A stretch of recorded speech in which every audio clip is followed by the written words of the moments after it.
आप भी जाइए राधिका जी, बहुत बेसब्री से आपका इंतजार कर रहे हैं। जैसे समय बीतता जा रहा है राधिका जी।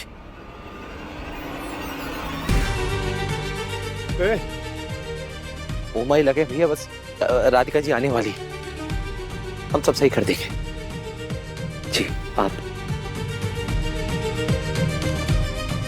काका का बोलना खत्म होने से पहले माता रानी राधिका जी को भेज दीजिए प्लीज। मैं कैलाश का आभारी हूं कि आज इतने बड़े दिन पे, इतनी बड़ी सभा में मुझे अपना मनोगत व्यक्त करने का मौका दिया। अच्छा बुरा पता नहीं, पर सच्चा कहने की पूरी कोशिश करूंगा। मैं और कैलाश सिर्फ बचपन के दोस्त नहीं हैं, हम भाई हैं। हम साथ पले, साथ बड़े हुए। हमारे सोशल स्टेटस में काफी अंतर रहा, वो हमेशा से रहा, लेकिन वो अंतर हमारी दोस्ती या हमारे भाईचारे के आड़े कभी नहीं आया, क्योंकि रिश्तों में आत्मीयता है। मैं सच कह रहा हूं, हम बहुत ज्यादा नहीं मिलते, लेकिन जब भी मिलते हैं खुशी से मिलते हैं और मिलकर और ज्यादा खुश होते हैं। इसकी बेटी मेरी बेटी समान है, और आज जीवन के जिस पड़ाव पे वो कदम रखने जा रही है, मैं कैलाश की मनस्थिति को समझता हूं, क्योंकि मैं भी एक बाप हूं, तीन बेटियों का बाप, एक मिडिल क्लास बाप। मिडिल क्लास घरों में जब भी बेटी पैदा होती है तो उसी के साथ पैदा होता है एक डर। हाँ, मैं मानता हूं कि सभी के घरों में शायद ऐसा नहीं होता होगा, लेकिन अमूमन ऐसा होता है।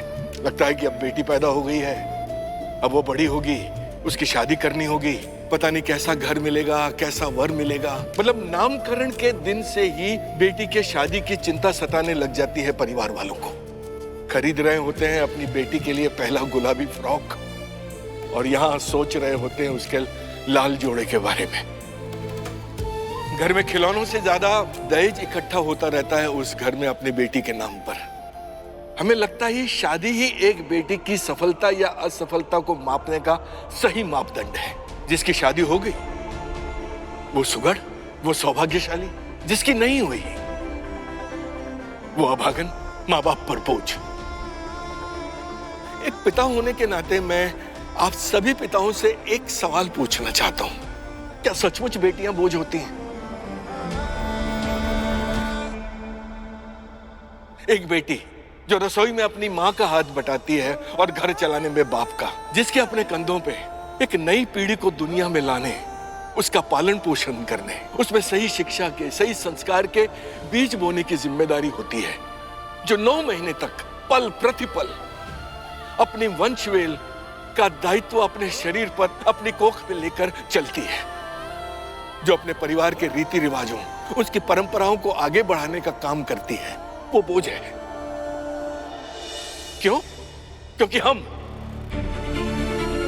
पुरुष ऐसा मानते हैं। हम उसे बताते हैं कि वो क्या पहनेगी, कहां जाएगी, किससे मिलेगी, किससे नहीं मिलेगी, कौन से स्कूल में पढ़ेगी, कौन से कॉलेज में पढ़ेगी, पढ़ेगी भी या नहीं। हम बताते हैं उसे कि बेटी जमाने की नजर बहुत खराब है, पर ये नहीं बताते कि वो जमाना हम ही है। हम जताते हैं उसे कि उम्र के एक पड़ाव पर जब लोगों की नजरें उसे एक्सरे मशीन की तरह खंगालेंगी, तब उसे अपने आप को छुपाना है। क्यों छुपाना है साहब? कि उसके पैदा होते ही जो हमारे भीतर हमने जो वो एक डर का बीज बो दिया था, वो दैत्याकार रूप ना ले ले, वो सच न हो जाए, वो हकीकत ना बन जाए। पर हम उसे डराते हैं, सताते हैं, पर उसे ये नहीं सिखाते हैं कि इस डर का मुकाबला आसानी से किया जा सकता है। हम बार बार सुनाते हैं उसे कि ईश्वर ने हमारे घर बेटी भेजकर हमारे पिछले पापों की सजा दी है हमें, और बार बार उस बेचारी को इस बात का एहसास दिलाया जाता है कि शादी के व्यापार में वो एक घाटे का सौदा है।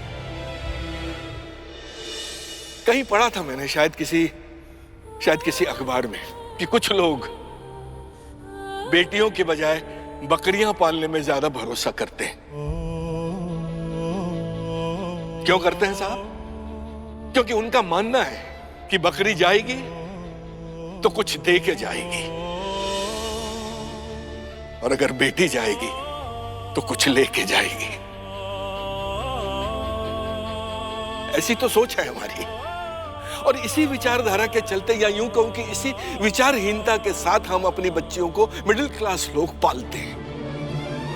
उन्हें पढ़ाते इसलिए नहीं है कि उनका दिमाग खुल सके, उनकी भावनाओं को, उनकी सोच को अभिव्यक्ति मिल सके, बल्कि इसलिए पढ़ाते हैं कि नौकरी करके 4 पैसे कमा के अपने पति का बोझ थोड़ा सा हल्का कर सके।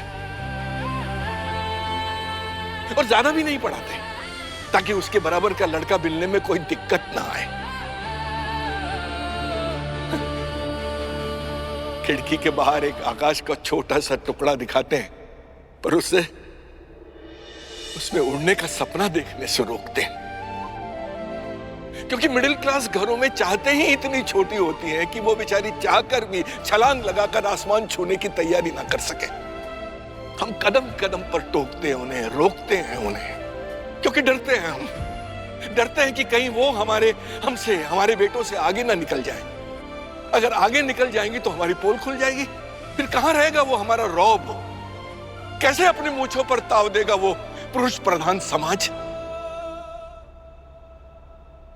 परिवार में इज्जत के नाम की दुआई दे देकर उसके सपनों को रौंदा जाता है, उसकी काबिलियत पर अंकुश लगाया जाता है। कभी उसकी नाक में रीति रिवाज के नाम पर नकेल डालकर उसे हाँका जाता है, तो कभी कुंडली में दोष बताकर उसे ही दोषी मानकर उसे नीचा दिखाया जाता है, कम आंका जाता है।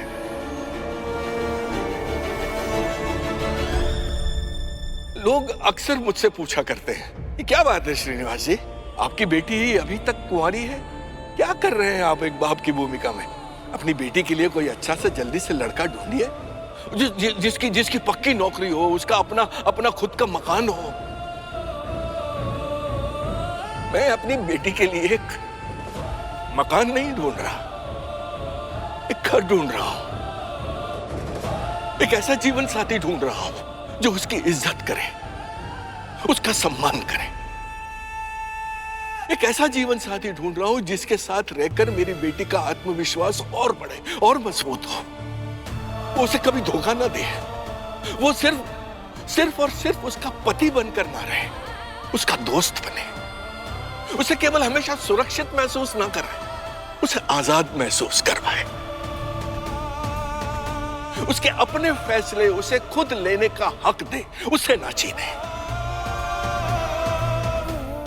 वो उसकी सैलरी स्लिप के बजाय उसकी सेल्फ रिस्पेक्ट को ज्यादा महत्व दे।